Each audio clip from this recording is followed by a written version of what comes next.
ಭಾಳ ಜನ ಕೇಳ್ತಾಯಿದ್ರಿ ಅಣ್ಣ ವೆರಿಕೋಸ್ ವೇನ್ ಬಗ್ಗೆ ಒಂದು ವಿಡಿಯೋ ಮಾಡಿರಿ ಅಂತೇಳಿ. ವೆರಿಕೋಸ್ ವೇನ ಜಸ್ಟ್ ಎಲ್ಲರೂ ಅನ್ಕೊಂಡಿರ್ತೀರಿ ನೀವು ಜಸ್ಟ್ ನೀಕಿಂತ ನಿಂಚೆ ಹಿಂದೆ ಕಾಣುತ್ತಂತ, ನಿಮ್ಮ ಮೊಣಕಾಲಿಗಿಂತ ಹಿಂದೆ. ಯಾವ ಟೈಪ್ ಅಂತಂದ್ರೆ ಬ್ಲೂಯಿಶ್ ಟೈಪ್ ವೇನ್ ಇರುತ್ತೆ. ಸ್ವಲ್ಪ ಸೂಚನೆ ಅಂದರೆ ಸ್ವಲ್ಪ ಬಾವು ಬಂದಂಗಿರುತ್ತೆ ಅದು ವೇನ್. ಅದು ತಿಳಿತಾ ಬ್ಲೂಯಿಶ್ ಟೈಪ್ ಇರುತ್ತೆ ನೋಡೋಕೆ ಕಣ್ಣಿ ಮತ್ತಲಬ್ ಅಡ್ಡ ತಿಡ್ಡೆಲ್ಲ ಇರ್ತವೆ, ವೇನ್ಸ್ ಇರ್ತಾವೆ, ಅವು ಕಾಣ್ತಾವೆ. ಹಾಗಾದ್ರೆ ಈ ವೆರಿಕೋಸ್ ವೇನ್ ಇದ್ರೆ ಏನು ಪ್ರಾಬ್ಲಮ್ ಇಲ್ಲ, ನಮ್ಗೆ ಇನ್ನೊಂದಕ್ಕೆ ಯಾವ ಪ್ರಾಬ್ಲಮ್ ಆಗಿಲ್ಲ. ಬಟ್ ಯಾಕೆ ಆರ್ಮಿಗಳು ಫಿಟ್ ಮಾಡ್ತಾರೋ ಈ ಟೈಪ್ ಏನಾದ್ರೆ ನಿಮ್ಗೆ ಡೌಟ್ ಇತ್ತಂದ್ರೆ ನೋಡ್ರಿ ಯಾಕಂದ್ರೆ ಜಾಸ್ತಿ ಇರೋದು ನೀವು ಫೀಲ್ಡ್ ಒಳಗೆ ಆರ್ಮಿಗಳು ಜಾಯ್ನ್ ಆದ್ಮಂತ ಫೀಲ್ಡ್ದಾಗ ಯಾವ ಟ್ರೀಟ್ಮೆಂಟ ನಿಮ್ಗೆ ಏನು ಪ್ರಾಬ್ಲಮ್ ಆದರೆ ಇರೋಂಗಿಲ್ಲ. ಯಾವ ಪ್ರಾಬ್ಲಮ್ ಆಗ್ತಂದ್ರೆ ನಿಮ್ಗೆ ಲಾಂಗ್ ಸ್ಟ್ಯಾಂಡಿಂಗ ಇಲ್ಲ ಲಾಂಗ್ ರೂಟ್ ಮಾರ್ಚ್ ಇರ್ತವೆ, ನಡ್ಕೊಟ್ಟು ಹೋಗೋದು 15-20 ಕಿಲೋಮೀಟ್ರ್ 60 ಕಿಲೋಮೀಟ್ರ್ ಎಷ್ಟು ಕಿಲೋಮೀಟರ್ ಇದ್ರೂ ನೀವು ಹೋಗಬೇಕಾಗುತ್ತಲ್ಲ. ಅಷ್ಟು 100 ಕಿಲೋಮೀಟರ್ ಇದ್ರೆ 1000 ಕಿಲೋಮೀಟರ್ ನೀವು ಹೋಗಬೇಕಾಗುತ್ತೆ. ಯಾಕಂದ್ರೆ ಯಾವ ಟೈಪ್ ಕಮಾಂಡ್ ಬರುತ್ತಾ ಆ ಟೈಮ್ ನೀವು ಕೆಲಸ ಮಾಡಬೇಕಾಗುತ್ತೆ. ಈ ಟೈಮ್ದಾಗ ವೆರಿಕೋಸ್ ಬಂದಿದ್ರೆ ನಿಮ್ಗೆ ಅದು ನಿಲ್ಲೋಡಂಗಿಲ್ಲ.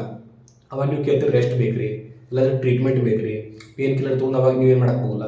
ಅದಕ್ಕೆ ಏನಂತಾವೆ ಇಂಥವ್ರನ್ನ ನಾವು ಮೊದಲು ತೆಗೆದುಬಿಡ್ತೇವೆ ಮೆಡಿಕಲ್ದಾಗ. ಮತ್ತು ನೋಡ್ರಿ ಈಗ ಐತಂದ್ರೆ ನಿಮ್ಗೆ ಇದ್ರೊಳಗೆ ಗ್ರೇಡಿಂಗ್ ಸಿಸ್ಟಮ್ ಕೊಡ್ತಾರೆ. ಗ್ರೇಡಿಂಗ್ ಸಿಸ್ಟಮ್ ಯಾವ ಟೈಪ್ ಅಂತಂದ್ರೆ ವೇನ್ಸ್ ಕಾಣಿಸೈತಂದ್ರೆ ಅದು ಗ್ರೇಡ್ 1, ಅದು ಕಾಣಿಸತ್ತಿಲ್ಲ ಅಂದರೆ ಗ್ರೇಡ್ 0. ಗ್ರೇಡ್ 0 ಡೈರೆಕ್ಟ್ ಫಿಟ್ ಏನು ಪ್ರಾಬ್ಲಮ್ ಇಲ್ಲ.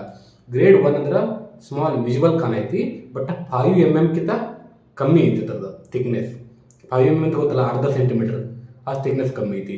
ಹಂಗಿದ್ರೆ ಕ್ಲರ್ಕ ಎಸ್ಕಿಟ್ ಒಳಗೆ ಫಿಟ್ ಮಾಡೋ ಚಾನ್ಸ್ ಮ್ಯಾಕ್ಸಿಮಮ್ ಇರುತ್ತೆ. ಬಾಕಿದ್ರೊಳಗೆ ಟೆಂಪ್ರರ್ಲಿ ಒಂದು 90% ಫಿಟ್ ಮಾಡೋ ಚಾನ್ಸ್ ಇರುತ್ತೆ. ಇಲ್ಲಾಂದ್ರೆ ಇಲ್ಲ, ಅದು ಅನ್ಫಿಟ್ ಆಗೋ ಚಾನ್ಸಸ್ ಒಂದು 5 to 10%, ಅನ್ಫಿಟ್ 50-50 ಅನ್ಕೊಡ್ರಿ ನೀವು. 50-50% ಇರುತ್ತೆ ಚಾನ್ಸಸ್ ಗ್ರೇಡ್ 1 ಇದ್ರೆ. ಗ್ರೇಡ್ 2 ಮತ್ತು 3 ಇದ್ರೆ ಕ್ರಾಸ್ ವೇನ್ ಇರ್ತವೆ, ಹಂಗೆ ಏನಿರ್ತವೆ, ಜಾಸ್ತಿ ವೇನ್ಸ್ ಕಾಣೋಗಿರ್ತವೆ, ವಿಜಿಬಲ್ ಆಗಿರ್ತವೆ, ಬಾವು ಬಂದಿರೋದು ಅವೆಲ್ಲ ಅನ್ಫಿಟ್ ಮಾಡ್ತಾವೆ. ಹಾಗಾದ್ರೆ ನಾವು ಟ್ರೀಟ್ಮೆಂಟ್ ತೊಗೋತೇವೆ. ಲೇಸರ್ ಟ್ರೀಟ್ಮೆಂಟಾ ಇಲ್ಲಾಂದರೆ ಸ್ಟ್ರಿಪ್ಪಿಂಗ್ ಅಂತಾರು, ಅಲ್ಲಿ ಕಟ್ ಮಾಡಿ ಅಲ್ಲೇ ಬಂದ್ ಮಾಡಿಬಿಡ್ತಾರೆ. ನಮ್ಮ ವೇನ್ ಬೇರೆ ಬರ್ತದೆ ಅಲ್ಲಿ ಫೀಮೋರಲ್ದ. ಅವಾಗೇನು ಮಾಡ್ತೀರಿ ನೀವು, ಅವಾಗ ಏನಿರ್ತಾವೆ ಆಪ್ರೇಷನ್ ಮಾಡಿದ ಮೇಲೆ 6 ಮಂತ್ ಆದ್ಮೇಲೆ ನೀವು ಫಿಟ್ ಆಗೋ ಚಾನ್ಸಸ್ ಇರುತ್ತೆ. ಅದಕ್ಕೆ ನೀವು ರ್ಯಾಲಿ ಆಗಿ ಮೆಡಿಕಲಿನ 6 ತಿಂಗಳಿತ್ತಂದ್ರೆ ಈಗ ಎಲ್ಲ ವೆರಿಕೋಸ್ ವೇನ್ ಇತ್ತಂದ್ರೆ ನಿಮ್ಗೆ ಮೊಬೈಲ್ ನಂಬರ್ ಇಲ್ಲಾಂದ್ರೆ ಯಾವ್ದು ಹಾಸ್ಪಿಟಲ್ ನಾವು ಕಾಂಟ್ಯಾಕ್ಟ್ ಮಾಡ್ತೇವೆ. ನಿಮಗೆಲ್ಲ ಸರ್ಚ್ ಮಾಡಿದ್ರೆ ನೆಲಕ್ಕೆ ನಂಗೆ ಬೇಕಾದ್ರೆ ಕಮೆಂಟ್ ಹೇಳ್ರಿ ಯಾವುದೇ ಹಾಸ್ಪಿಟಲ್ ಇದ್ರೆ.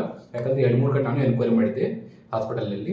ನೋಡ್ಕೊರಿ ಅದೆಷ್ಟು ಖರ್ಚು ಬರುತ್ತೆ, ನೀವು ವೇನ್ ಮೇಲೆ ಡಿಪೆಂಡ್ ಇರ್ತದೆ. ಗ್ರೇಡ್ 1, ಗ್ರೇಡ್ 2, ಗ್ರೇಡ್ 3 ಅಂತ ಅವ್ರು ಹೇಳ್ತಾರೆ ನಿಮ್ಗೆ ಕ್ಯೂರೇಬಲ್ ಇತ್ತು ಇಲ್ಲತ್ತ. ತೀರಾ ಓಕೆ. 6 ಮಂತ್ ಆದ್ರೂ 6 ಮಂತ್ ಆದ್ರೂ ನಿಮ್ಗೆ ಅಲ್ಲಿ ಸ್ವೆಲ್ಲಿಂಗ್ ಮತ್ತು ಏನಾದರೂ ಆಪ್ರೇಷನ್ ಮಾಡಿದ ಮಾರ್ಕ್ಸ್ ಎಲ್ಲ ಜಾಸ್ತಿ ಹಿಂಗೆ ಕಾಣಬಾರ್ದವ. ಮುಂದೆ ಇದು ಸ್ವೆಲ್ಲಿಂಗ್ ಬರುತ್ತೆ ನೋಡ್ರಿ. ಯಾವುದಾದ್ರೂ ಒಂದು ವೇನ್ ಹೊಂಟಿತ್ತಂದ್ರೆ ಅಲ್ಲೇ ನೀವು ಓಲ್ಡ್ ಮಾಡಿಬಿಟ್ಟು ಅಲ್ಲೇ ಸುಟ್ಟನ್ನು ಅಲ್ಲೇ ಮುಗಿಸ್ಬಿಟ್ರೆ ಲೇಸರ್ ಟ್ರೀಟ್ಮೆಂಟ್ಲಿ ಆ ಮುಂದೆ ಕಾಣುತ್ತದು. ಹಂಗೆ ಕಾಣಬಾರ್ದು ಜಾಸ್ತಿ. ಅದು ಸ್ವೆಲ್ಲಿಂಗು ಆಗಬಾರ್ದು. ಅಲ್ಲಿ ಬ್ಲಡ್ ಬಂದೋ ಜಾಗ ಕಟ್ ಆಗುತ್ತೆ, ಎಡಿಮಾ ಅಂತಾರಲ್ಲ ಆ ಟೈಪಲ್ಲಿ ಕರೆಕ್ಷನ್ ಆಗಬಾರ್ದು.